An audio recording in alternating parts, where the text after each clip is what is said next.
ಒಂದೇ ನಿಮಿಷದಲ್ಲಿ ರೆಡಿ ಆಗುವಂತ ಡೆಸರ್ಟ್ ಬಹಳ ಸಿಂಪಲ್.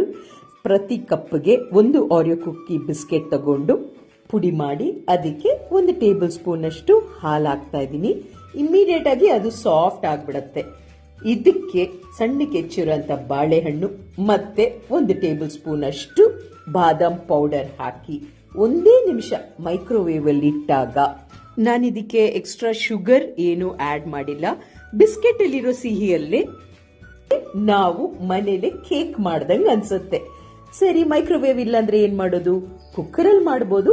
ಟೈಮ್ ಸ್ವಲ್ಪ ತಗೊಳತ್ತೆ. ನನಗೆ ಮೀಡಿಯಂ ಟು ಲೋ ಫ್ಲೇಮ್ ಅಲ್ಲಿ 10 ನಿಮಿಷ ಆಯ್ತು. ಆದ್ರೆ ಸಖತ್ ಟೇಸ್ಟಿ ರೆಸಿಪಿ, ಟ್ರೈ ಮಾಡಿ. ನಮ್ಮ ನೆಕ್ಸ್ಟ್ ರೆಸಿಪಿ ನನ್ನ ಫೇವ್ರೆಟ್ ವೆಯ್ಟ್ ಮತ್ತೆ ಡಯಾಬಿಟಿಸ್ ಮ್ಯಾನೇಜ್ಮೆಂಟ್ ಡ್ರಿಂಕ್. ನನ್ನ ಎಲ್ಲ ರೆಸಿಪೀಸ್ ತರ ಅದು ಕೂಡ ಸಖತ್ ಹೆಲ್ತಿ ಬಟ್ ಸಖತ್ ಈಸಿ.